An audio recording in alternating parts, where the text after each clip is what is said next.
Welcome to the debate. Today we're tackling a really fascinating paradox, one that sits right at the heart of Taoist philosophy. It's this idea that you have to, well, allow yourself to fundamentally fall apart in order to truly become whole. It's a really compelling concept, I think, especially when you consider how obsessed our world is with control, with productivity. Our source material really centers on releasing that exhausting illusion of control and embracing the core principle of Wu Wei, effortless action.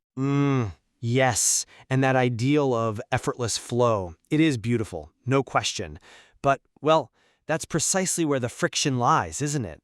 The central question we really have to grapple with today is, does this Taoist path, this path characterized by radical surrender and this effortless action, does it truly represent a passive alignment with nature? Or, alternatively, does achieving this state, this very specific state, this difficult process of unbecoming, does that require profound, deliberate internal effort and sustained intention? Well, my stance is pretty straightforward, I think. The solution is simply to stop. I really hold that the cessation of resistance, just stopping the fight, is the primary and sufficient action needed. The real movement required is embracing flow over striving, subtraction over this Sisyphean task of constantly trying to add more effort. I come at it from a slightly different angle. While I absolutely agree the destination is alignment and ease, I firmly believe the journey there demands rigor. The shift away from our deeply ingrained societal conditioning, away from the constant hustle that defines, modern life, that shift necessitates intentional, often difficult work. It's a deconstruction. You have to actively choose to break those patterns before the flow can really take over. Okay, so my position, it's really founded on this idea that authentic peace and even authentic productivity, they emerge precisely when we stop fighting the chaos, right? When we fully embrace letting be. The source material seems quite clear on this. It says, Taoism is not about fixing life, it's about harmonizing with its mess. The freedom that's found is actually in the unraveling itself. Surrender, in this context, isn't defeat. It's defined as radical alignment. Pain, it seems, loses its power when we stop resisting it. So the core movement is simply removing the ego, removing fear. It's the release that truly matters, not initiating some new kind of struggle. I see why you emphasize the relief, the appeal of just stopping. But I believe you might be focusing primarily on the end result of the Taoist path, perhaps not giving enough weight to the difficult, necessary initiation. While the result, yes, is effortless flow, the transition described in the text, the rejection of society's constant demand for structure, for appearances, the purification of the false self, that requires significant, intentional doing. The text itself is careful to state that letting be is not apathy. And we have to consider just how far modern society has drifted from, natural harmony. Lao Tzu describes this progression where when the Tao is lost, goodness appears. And when goodness is lost, morality appears. Overcoming that huge societal distance, that almost compensatory addiction we have to planning and performance, that has to be a sustained conscious choice. You have to exert intention to break patterns built over, a lifetime of striving. And that takes concerted effort. I do take your point on the behavioral changes needed, especially regarding conditioning. But that brings us directly to how we're defining Wu Wei, doesn't it? You seem to interpret effortless action as requiring this massive precursor effort, which makes it sound more about skillful engagement than true non-striving. That's absolutely right, yes. I argue that Wu Wei is often presented, perhaps a little too radically, as mere passivity. When you look at the metaphors used in the material, they suggest a high level of skill and an active engagement. Think about the surfer analogy. A surfer doesn't create the wave, obviously, but they are incredibly attuned, dynamically engaged in riding it.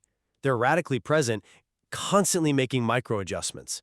Or consider the river that wears down the mountain. It doesn't just cease action, it's defined by its persistence, right? It's sustained, soft yielding over millennia. That persistent engagement, even if it's soft, it requires an intention to stay present, to stay aligned. And that, I think, is fundamentally different from simply becoming inert. Wait, hang on a moment. I'm I'm not entirely convinced by that line of reasoning because it feels like you're focusing heavily on the physical action, maybe, rather than the underlying mindset. The teaching we're discussing is the soft overcomes the hard, the slow overcomes the fast.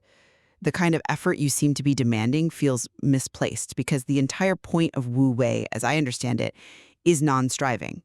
It's about letting life unfold when we just stop trying to force it. The critical shift, and the source details this, is that life's true intelligence emerges when we stop fighting it.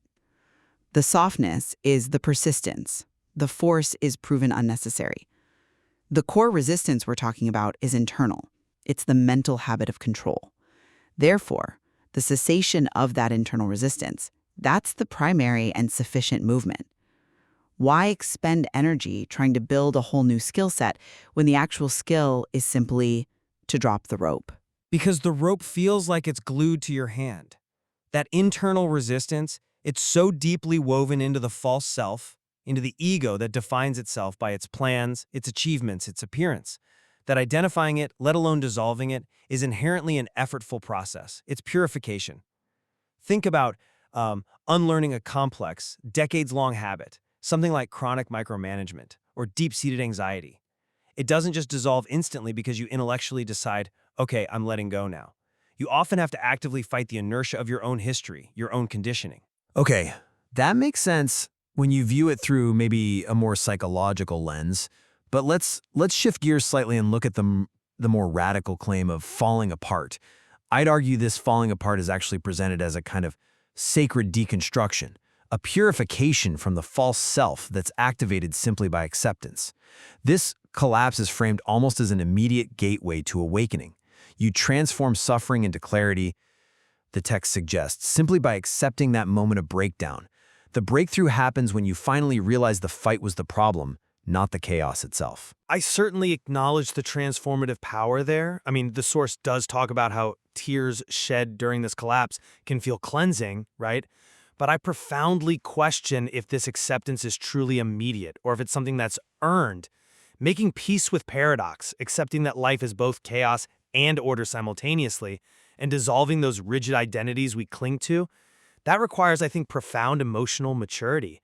And achieving that level of internal processing takes conscious, often effortful commitment, especially when that false self is screaming inside that you're failing, that you're losing control.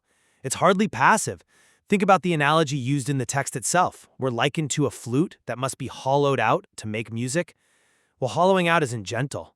It can be a violent, destructive, yet intentional act aimed at creating space. That suggests, to me at least, that emptying ourselves of control isn't always a gentle unfolding, but perhaps a deliberate, even taxing deconstruction that we must commit to undertaking. But isn't it possible that hollowing out only feels destructive because we wrongly value the material that's being removed? If you start to view that material, the ego, the fear, the constant desire for control, as simply clutter, then the act of clearing it becomes ultimately restorative. It's effortless in the sense that it's a return to a pristine, natural state. The commitment then is merely to stop trying to build the clutter back up. The natural state is wholeness, arguably, but we've just built layers and layers of conditioning over it. Which takes us right back to the crux of the effort required. If we agree that we need to chip away at the clutter, as you say, then I argue that the act of achieving simplicity, our contention 3 really, is highly demanding precisely because of our deep conditioning. The mandate from Lao Tzu to attain wisdom, remove things every day, implies actively identifying and discarding ego, control, fear. That's an exercise in discernment, discipline, and sustained intention. If you're deeply conditioned by the modern world to equate productivity with self-worth, then the act of removing a commitment, or removing a metric, or removing a false identity requires intense focus, intense effort, just to prevent backsliding into old habits. I agree on the mandate, absolutely. But I would argue that this removal only feels like effort because society has so thoroughly conditioned us toward continuous addition, towards more. The removal process itself is actually a kind of relaxation back to the primal essence of being. It's like a remembering of who we were before all the conditioning set in, rather than some laborious construction of a new self. The effort we usually expend is in holding on to the false self. Letting go is fundamentally the path of least resistance. The soft gives everything precisely because it expends no energy resisting the natural flow. The ultimate teaching, as I read it, is that Taoism is an unbecoming, and the act of ceasing to strive is inherently less effortful than the act of striving itself. But that initial decision, the decision to honor your energy over your calendar, for instance, or to consciously choose stillness over that perceived mandate to constantly strive, that is a huge act of internal intention, isn't it? It requires a deliberate, sustained focus to reject that ingrained habit of resistance, which is the core of the false self. It's that moment of choice, repeated daily perhaps, that demands the effort. If I've spent 20 years accumulating habits of planning and control, I must exert intention, consciously, daily, to unplan, to uncontrol. And yet, once that flow is initiated, once that conscious choice is made to cease resistance, doesn't the Tao then take over? The action itself becomes effortless because it finds its alignment.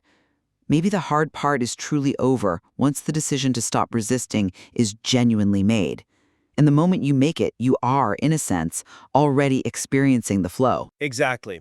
The destination is effortless, I grant you that, but the choice to align and the sustained practice of intentional subtraction required to maintain that alignment, well, that demands profound intention, at least initially.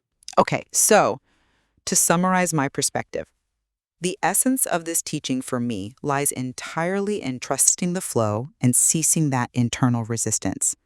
The breakthrough occurs when we realize that the solution is the radical non-doing inherent in Wu Wei that allows authentic productivity and alignment to just emerge.